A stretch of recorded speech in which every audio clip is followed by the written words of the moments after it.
Namaste everyone. Welcome to Wave Optics class. In the previous class, we have seen the way of polarizing a light, right?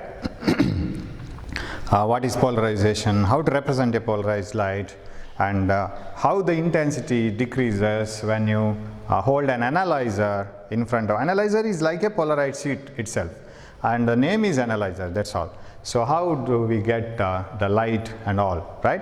So namaste. Ready for the class? Right. We have seen that polarization, very interesting phenomenon of light, and because of polarization we were able to conclude that light is also transverse wave in nature. And so if you incident an unpolarized light like this, if this is an unpolarized light which contains vibrations in all directions into a crystal or a Polaroid sheet, like tourmaline sheet, we get a tourmaline sheet, mica sheet, quartz crystal, and all those, they can do that. And you can artificially produce polarized sheet. That what is we are doing in cooling glass and all. Okay, suppose this is the pass axis, and only these vibrations are allowed to pass through, and other vibrations are cut off. You know this strictly. Now the thing is, okay, yeah, right. This is the polarized light, and this is the plane of polarization, and this is this is the plane of vibration. This is the plane of polarization where no vibrations are present. Now, if such a light is polarized, and we can analyze it using an analyzer kept here, and if the pass axis of the analyzer is also parallel to the incident light, then you will get maximum light here, right? Maximum light here. And if the axis of the analyzer is perpendicular to this incident beam like this, then the intensity light will be minimum. Why it is so? Now the vibrations are not allowed to pass through this crystal, or they are completely blocked. But if you place this analyzer with its axis little bit turned like this, suppose the axis of this is not exactly perpendicular, say it at 60 degrees and 45 degrees, 30 degrees and so, then what is the intensity of light? It is neither maximum nor minimum. It is not very bright and very dark. Why it is so? Because this electric field, whatever I have shown, is not a single electric field. It is the resultant of many electric fields. Whenever you show light as a combination of electric and magnetic fields like this, what is this B and what is this E? That direction arrow mark is shown as the resultant of many magnetic fields. This is the resultant of many electric fields. For example, how much amount of light is here in the board in this region? If I ask you, the amount of light in this region is so much. But is it the light produced by only one source? No. It is the light produced by sunlight which is scattered and fallen here. It is the light produced by one bulb here. It is the light from one window. It may be the light from the LCD and all. All put together is the light here, right? So it is a combination of many lights. Similarly, this electric field, what I have shown in the diagrammatic representation, it is a resultant electric field of many other fields. That means this electric field is the combination of, it is a representation of many electric fields. That means where are the other electric fields then? They may be like this, like this, like this, like this, and all put together this came.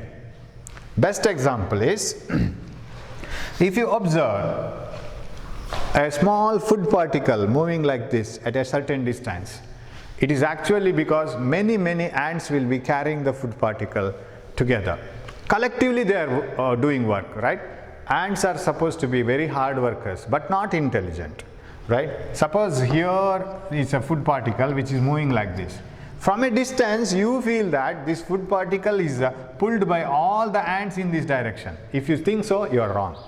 Some ants will be pulling the food particle like this, some ants will be pulling the food particle like this, and some may be even pulling it in the opposite direction, because they may not be knowing where is the target and where they have to push and pull.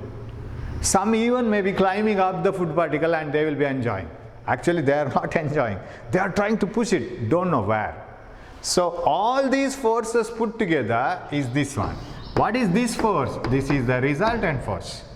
Actually, what do we see from the distance is the resultant force. We see that the food particle is moving in a particular direction.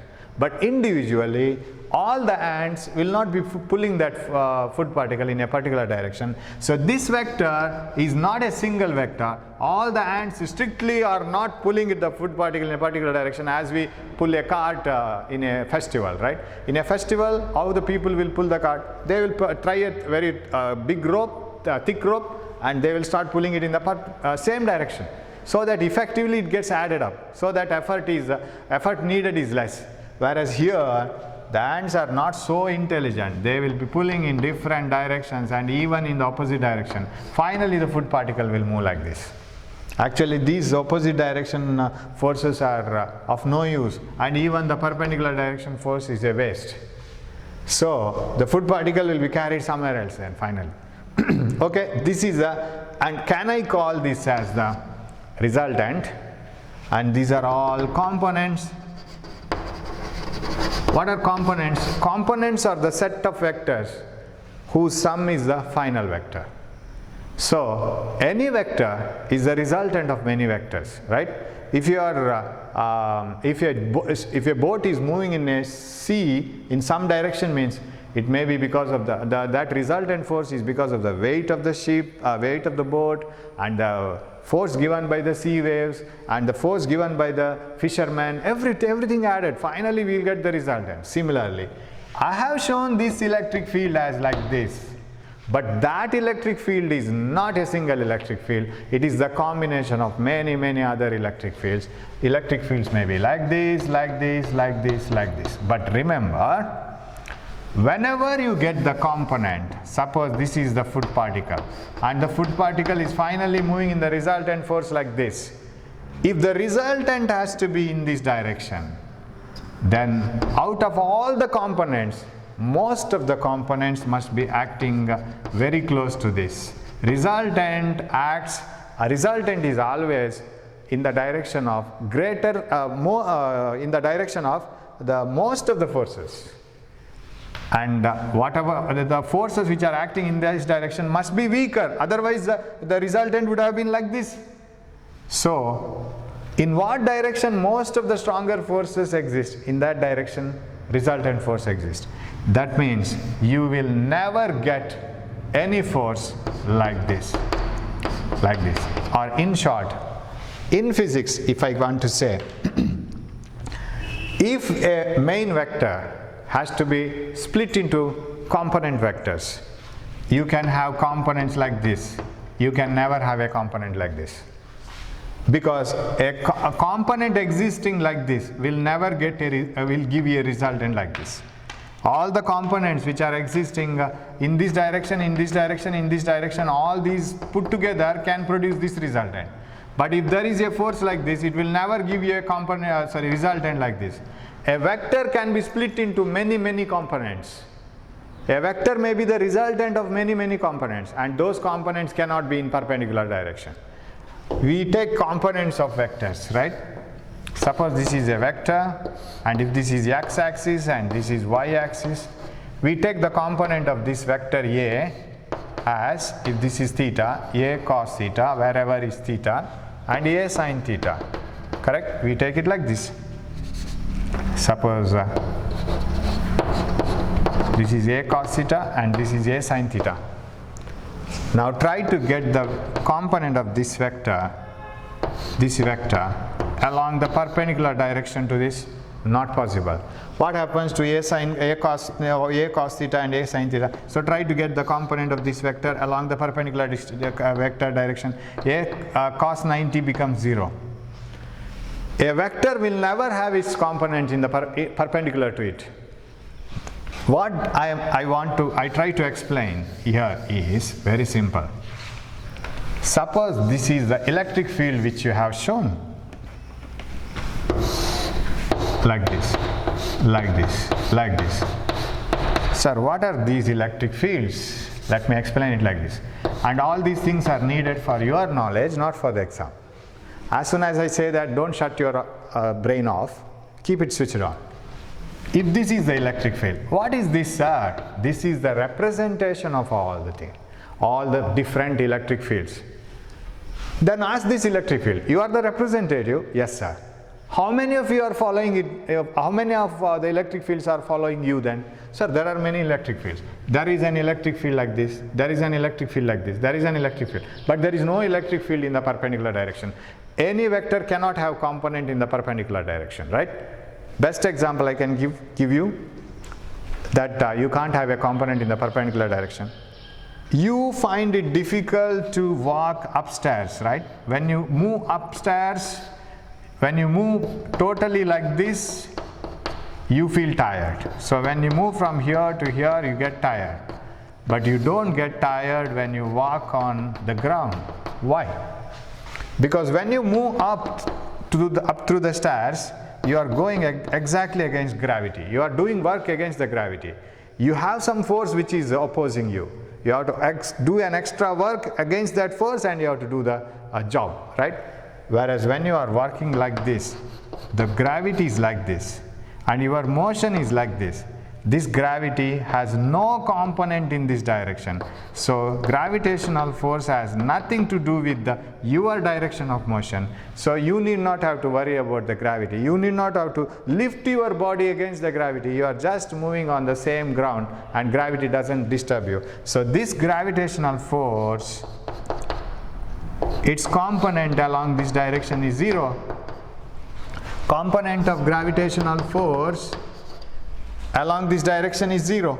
It doesn't disturb you at all. Whereas component of the gravitational force exists in this direction. It is full gravitational force against which you have to do the work when you go upstairs.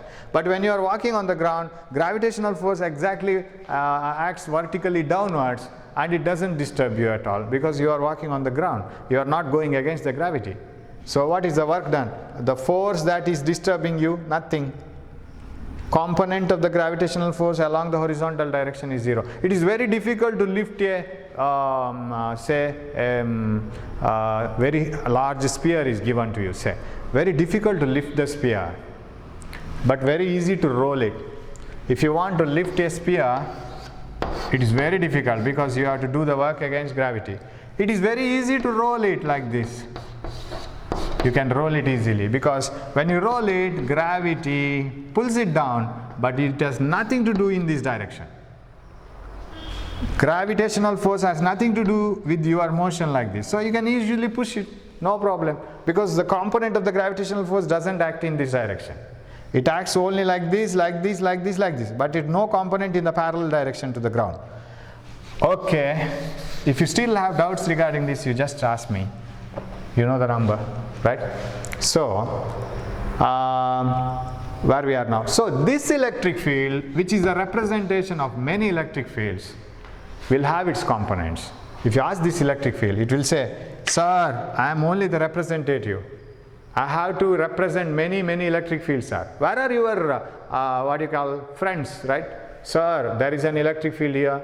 There is an electric field, there is an electric field here, but no electric field in this direction, no component in the perpendicular direction.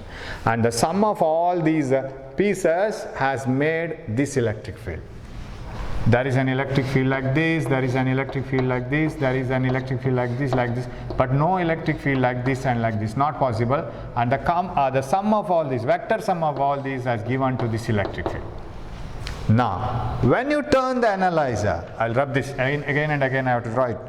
That's a headache, right? I will do it like this. I will take the duster and I'll show it. Now, when I turn the analyzer like this, like this, like this, what happens? When the analyzer is parallel to the electric field, the main electric field vector, most of the components were passing through it. Because if this is the resultant electric field, remember, almost all the components should be in this direction. Most of the components should be in the direction of resultant. So maximum amount of electric field components were passing through it. When I turn it, some of the components will pass through. When I turn it further, few components will pass through. When I hold the analyzer perpendicular to the direction of vibration of electric field, there are no components to pass through. intensity becomes 0. Got it now? So when I hold the analyzer parallel to the electric field vibrations, all the electric field lines were, all the electric field vibrations were passing through the crystal. I get maximum light. But as I turn it, only few components started passing through it. So they produce some intensity, lesser and lesser. But when the analyzer is exactly perpendicular to the electric field vibrations, what happens is no components were ready to pass. There were no components parallel to this electric field. So automatically the intensity of light becomes 0. So it is actually, this electric field is the representation of many components, and all those components should lie very close to the electric field, and no component lies perpendicular. Not possible. Suppose there is a component of this electric field here is existing, means this is not the resultant. Resultant should be somewhere else. You can't have that. Okay, that is about the intensity becomes maximum and minimum. And here I want to give you a law called Malus law. It is a very important law, and you must know how to apply it also. What is Malus law? He gave Malus actually is. He gave a law, or he gave a formula to find out the intensity of light. He says that whenever an unpolarized light is incident on an analyzer, suppose you have a light like this, okay, which is unpolarized, contains vibrations, electric field vibrations in all directions like this.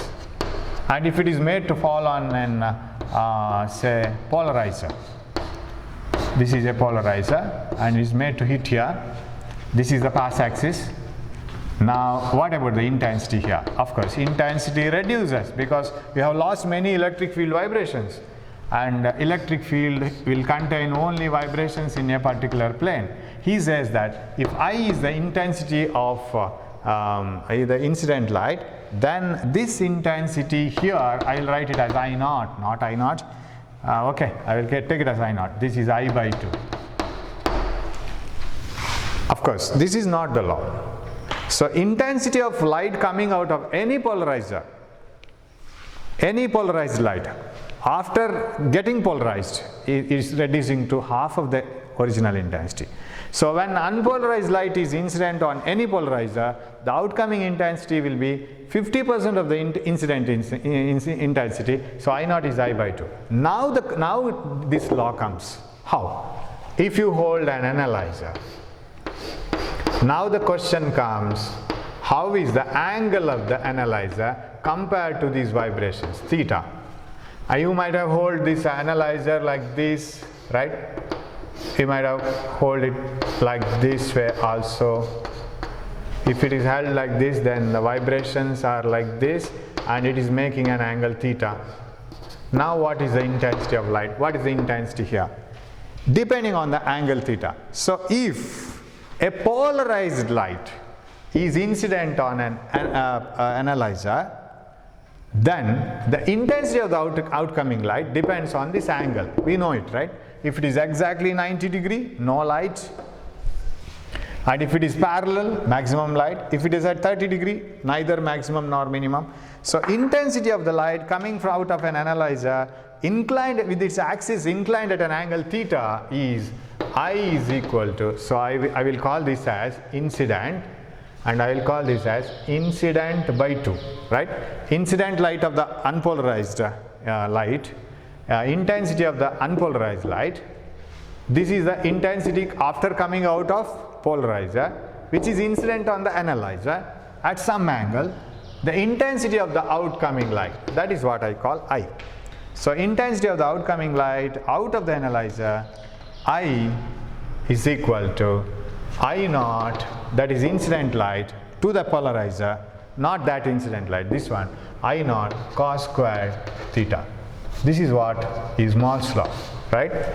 Intensity, so see the situation properly. When unpolarized light is incident on any polarizer, outcoming light is I by 2, whatever be the angle. Here angle doesn't matter because this may be parallel to this vibration, right? This vibration. And when I turn it, it may be parallel to another vibration. When I turn it like this, this may be parallel to this vibration. No problem there. There is no question of angle at all. So when an unpolarized light is incident on an polarizer, the outcoming intensity will be half of the original intensity. Now comes Malus law. Whenever a polarized light is incident on an analyzer, which is inclined with its axis making an angle theta with the vibration, with the electric field vibration, the axis of the analyzer is making an angle theta, then the outcoming light's intensity is given by I is equal to I naught cos square theta, where I is the intensity of the light coming out of the analyzer, and I naught is the intensity of the incident polarized light, and this one incident polarized light, and theta is the angle between the axis of the analyzer and the electric field vibrations. Only electric field vibrations which are remaining now, because it is a polarized light. So angle between the electric field vibrations and the axis of the analyzer, that is theta. Now you can apply it anywhere. You know that when the axes are parallel, okay, I'll rub this one. If the axis is parallel like this, what is theta? 0, right? That means same vibration should come out? Yes. Cos 0, 1, I is equal to I naught. We got it? And when theta is 90, when you hold the analyzer perpendicular to the incoming light, theta is 90. What is cos 90? 0. Outcoming light, 0. Finish. And when it is 45 degrees, say, when you hold it at 45, it is neither maximum nor minimum. It should not be 0, it should not be the same intensity I. So what I can do? Same intensity I naught. It should not be same intensity I naught, neither I naught nor 0. So when I hold it at 45 degrees, cos 45 is 1 by root 2. Cos squared 45 is 1 by 2, half I naught by 2. It is 50% of the intensity. So when I reach to 45 degree, we get 50% of the light.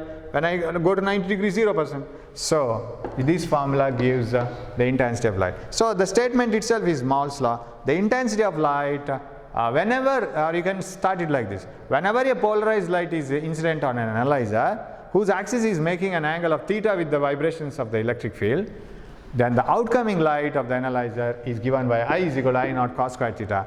This itself is Malus law. Okay, that's very important law. Now in the entrance exam, suppose you are asked to answer a question like this. An unpolarized light of intensity I naught, but this is for polarized light of intensity I naught. If an unpolarized light of intensity I naught is incident on two crystals or two polarizers and analyzers, two crystal or two sheets which are inclined at 30 degrees like this, 30 degrees with each other. So I will incident unpolarized light on this. What is the intensity of light coming out? I naught is the light intensity, unpolarized light incident on the first crystal, and they are inclined at an angle 30 degree. What is the intensity of coming out light? Okay, that is simple. It makes like this. Okay, very simple. What I can do is, I have two crystals inclined at an angle 30 degree. So this is one, okay, and another one like this. Okay, compared to this axis, this one, this axis is at 30 degrees. Am I right? This one is the analyzer. It's confusing with too many lines. Yes. That is analyzer. And here is unpolarized light. Like this, like this, like this. And here is unpolarized light of intensity I naught. It passes into this. Definitely it becomes I naught by 2, right? By the time it reaches here. But these vibrations are like this. Shall I use some other color so that it is yes. I don't know whether it is visible for you or not. So this is like this. This is like this. It hits the surface. And the inclined at an angle of 30 degree comes out. So what about the intensity here? If you want to know what is the intensity here is equal to incoming light I naught by 2. I is equal to I naught cos square theta. Here I naught itself is I naught by 2. From here onwards, Malus law. I naught by 2 cos squared 30. Okay, here this itself is I naught, I is equal to I naught cos squared theta, and this is 1. So this intensity is cos squared 30. So intensity of the outcoming light is I naught by 2 cos 30 is root 3 by 2, and it is 3 by 4. It is 3 by 8, correct? 3 by 8 of I naught. What is 3 by 8 of I naught? Intensity is equal to 0. 3 by 8 of I naught means 8 2 times 16, 4 remaining, 5. No.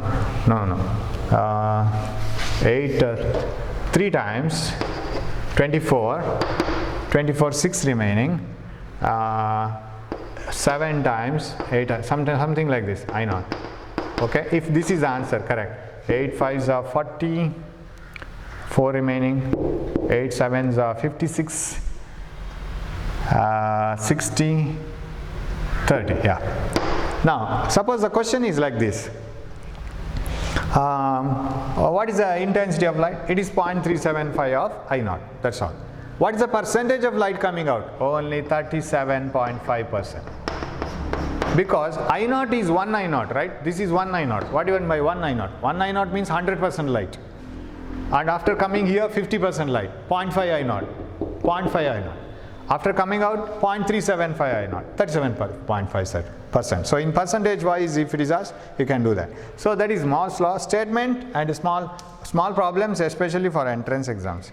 But there may be a chance of asking for 2 marks also. We can't say, right? So that is about Malus law.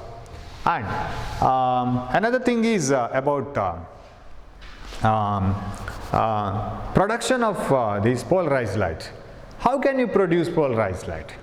There are different methods of producing polarized light. One is pass it through polarizer, any polarized sheet, pass it through analyzer, anything. That is possible. And another thing is polarization by scattering of light. Scattering of light produces polarized light. When light falls on atmosphere, it gets scattered, right? Because of the these air molecules, they scatter light in all the directions, and dust particles scatter light in all the directions, and there are many phenomena observed. So light coming into the atmosphere is unpolarized, and once it passes through the atmosphere, all the molecules, so if this is unpolarized light, so you know how to represent the unpolarized light. Once it is scattered in all the directions by the air molecules, suppose this is the polarized light, it contains vibrations in only one direction. This is polarized and this is unpolarized. Okay, so this is one method of producing polarized light. Scattering of light produces polarization. So you can do the polarization in your room itself. Take one beaker with the water, put some detergent or something, and put light on that. Then the light gets scattered everywhere, and that scattered light is polarized light. So polarization by scattering. Polarization by reflection and refraction. That is another phenomenon. This is very important. What is polarization by reflection and refraction? When a ray of light is incident on any surface, the reflected light is polarized and refracted light is also polarized. Whether they are completely polarized? No. That depends on how do you make the light to fall on it. Now, suppose a ray of light, so polarization by reflection and refraction. Okay, take a ray of light. This is unpolarized. So how to represent the unpolarized light? Dots as well as these vibrations. Of course, other vibrations I can't show. I can't show a crossed vibration like this. I can show only these two. This is unpolarized. So light is coming like this. Let it be incident at some angle. A part of the light gets reflected. A part of the light gets refracted. And this is the original direction. You know all these things. So when a ray of light is incident on any surface, a part of it gets reflected, a part of it gets refracted. Now both are polarized light. But if you find that at some angle of incidence I, The refracted light contains most of the vibrations like this, like this, like this, like this, in the plane of incidence. Where is the plane of incidence? It is the board, right? Where is the light incident? Light is in the board itself now. Light is not incident like this. Light is not incident like this. Not like this. It is in the board itself. It is not coming out of the board like this. So this is the plane of incidence. Where are the vibrations here? They are in the board. But surprisingly, it is found that refracted light is not completely polarized. There may be few vibrations like this way also. It is not completely polarized, but most of the vibrations are like this. What about reflected light? Reflected light is this is polarized like this. That means it contains vibrations like this. Sir, don't you find out any any vibration, electric field in this direction? There may be some electric field like this way also possible. Sir, can I get complete vibrations only in this direction? You know what is this dot represents? Dot represents electric field vibrations like this, correct? Like this, perpendicular to the board. So don't I get vibrations like this? There may be. So how to get vibrations completely like this? No vibrations like this here also. What you have to do is try for different angles of incidence. So the story goes like this. When a ray of light is incident on a refracting medium, a part of the light enters into the medium, a part of the light gets reflected. Now, when the reflected light is polarized and its plane of vibration, most of the vibrations are perpendicular to the plane of incidence, and refracted light is polarized and most of the vibrations are in the plane of incidence, As you change the angle of incidence, when you reach a particular angle called polarizing angle or Brewster's angle, this is called Brewster's law. So I am trying to get Brewster's law. For a particular angle of incidence called Brewster's angle of incidence, you find that the reflected light is perfectly polarized.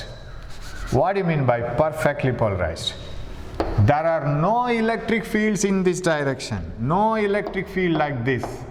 No electric field like this. Right? No electric field like this. All the electric fields are restricted to this plane, like this, in the reflected light. Reflected light is completely polarized. Okay. Sir, what about refracted light? I can't say. It is not completely polarized. But it will be maximum polarized. What do you mean by that? This vibration may be missed out. This vibration may be missed out. Right? But this may be present. There may be one or two electric field lines like this. There may be few electric field lines like this. Okay, I will show one more here. There may be one or two electric, but most of the vibrations are like this. Electric field is restricted almost to this plane, but I can't say that electric field is existing only in this plane. There are electric fields like this. There are few. So there is a problem. So this is partially polarized. But partially polarized to the maximum extent. Other than this is not possible. Sir, can I try for more angle of incidence? No. If you still try for more other angle of incidence, this also is lost. Then you will get some vibrations here, everywhere. So this is the maximum amount of polarization possible in the refracted ray, and it is partially polarized. Okay, I'll complete. So now if I can recap the story. When a ray of light is incident on a transparent medium, a part of the light gets reflected, a part of the light gets refracted. If the incident light is unpolarized, then the reflected light is partially polarized, refracted light is also partially polarized, but as the angle of incidence is increased, for a particular angle of incidence called Brewster's angle or polarizing angle, Brewster's angle of incidence or polarizing angle of incidence. Some people use the symbol IP. That is also possible, right? So both are same because angle of incidence is equal to angle of reflection. So when the angle of incidence is increased, for a particular angle of incidence called Brewster's angle or polarizing angle, the reflected light is completely polarized and it contains vibrations only perpendicular to the plane of incidence. If the plane of incidence is the plane of the paper, vibrations in the reflected light, electric field vibrations are perpendicular to the plane of the board. Strictly, there are no vibrations like this way at all. So reflected light is completely polarized, but refracted light is partially polarized. It is not completely polarized. But the degree of polarization is highest. What do you mean by this? It has got polarized to the maximum extent, and beyond this you can't expect, even if you change the angle of incidence. So now at this condition, Brewster gave a law. He's a scientist. He gave a law.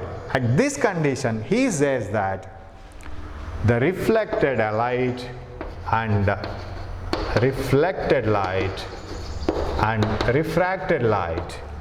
this is the refracted light, right? They are perpendicular to each other. They should be perpendicular. That means this angle should be 90 degrees. It should be 90 degrees. That is what Brewster said. And of course, you can interpret it in another way. At the polarizing angle, the reflected ray and the refracted ray are perpendicular to each other. If these two are perpendicular to each other, what should be this? This is the angle of refraction, right? What should be this one? IB plus R must be equal to 90 degrees, isn't it? Because remaining in 90, because it should be 180. This is a normal drawn. So if this is normal drawn, this should be 180. And if this is 90, remaining this plus this should be 90. Totally it should be 180. So Brewster says that at the polarizing angle of incidence, the reflected and refracted rays are perpendicular to each other. One statement. Another way, tangent of the polarizing angle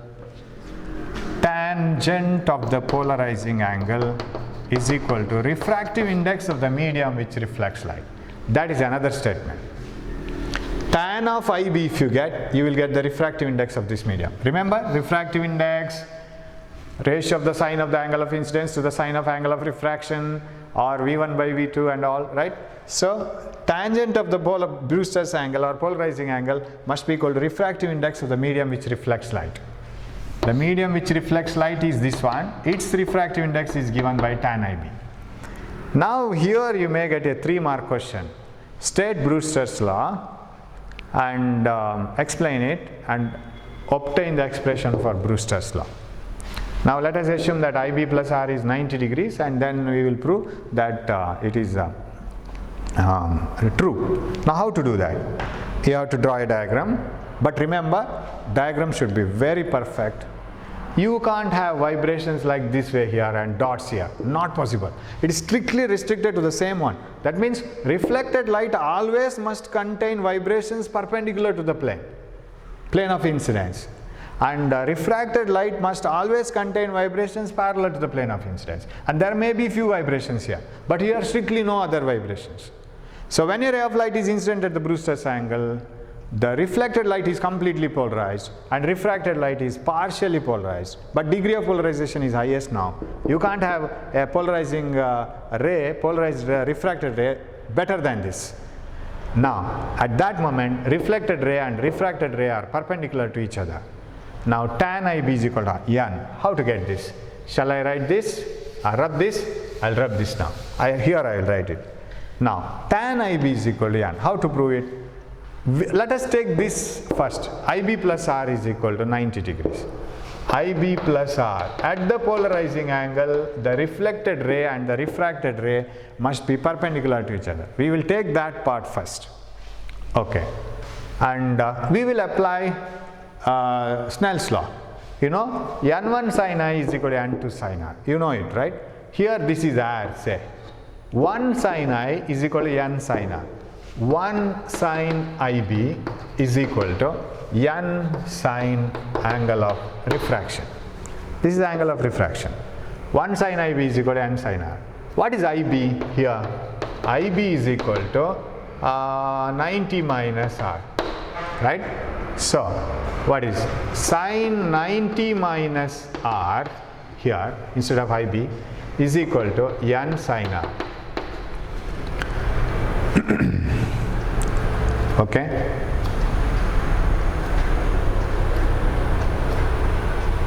One minute. Yeah. Or shall I write it for, I want to retain IB, isn't it? Not R. So shall I write R, substitute for R, 90 minus IB. Yeah, that is better.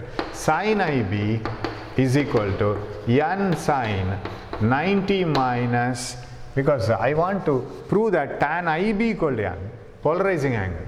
So R is equal to 90 minus IB. So substitute that, sin 90 minus IB. IB plus R is equal to 90 degree. Only two steps derivation. R is equal to 90 minus IB. So R is 90 minus IB. So what is this? Sin IB N cos IB. Correct?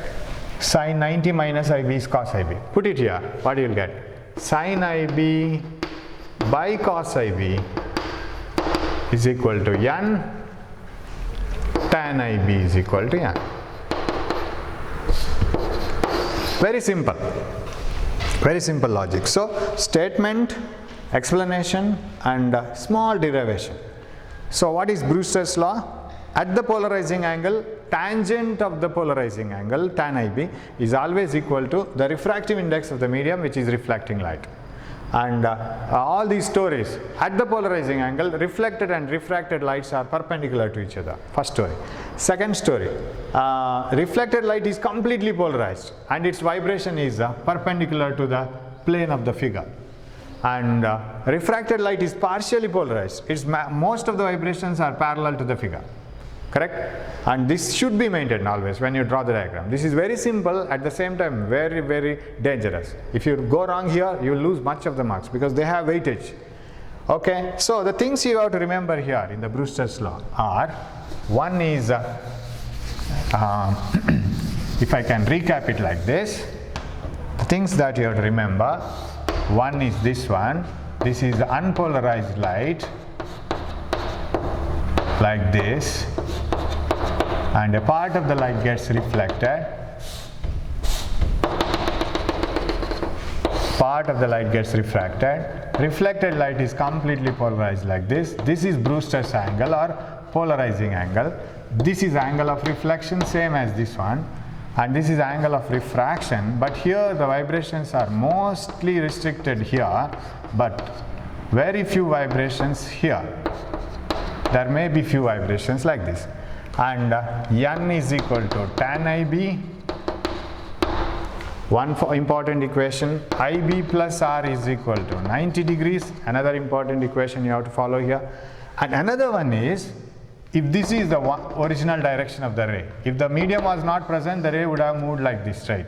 The deviation of the ray from the original direction, because of the presence of medium, it has bent. This is called deviation.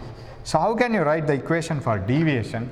Deviation is given by, see, this is straight line. This is straight line, correct? Original direction. This is IB. This is also IB. Am I right? This one. Opposite angles. Then what is D? Out of IB, you have to remove R. Then this is D. So IB minus R is equal to D. This is also very important equation. But we don't deal with this in this chapter because this is already has been done. So angle of deviation is total angle, which is opposite angle here, minus R. So these three equations play an important role while solving the problem, and Malus law. And that completes actually the that wave optics chapter itself. So we have completed two chapters, ray optics, wave optics. Wave optics is very, very important chapter as far as entrance exam, theory exam.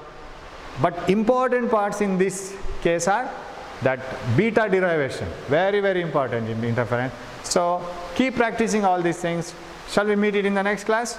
Hope you will read all these things together along with me. Just 40-45 minutes of class per day doesn't put pressure much more on you. And most of the teachers can't come to the college now for the reason that they can't come out, and more amount of cases outside. So I am trying to take the classes as far as possible and put it over. Try to read them, go along with us. Let us hope for the best in the future. Thanks for watching the class. Thank you.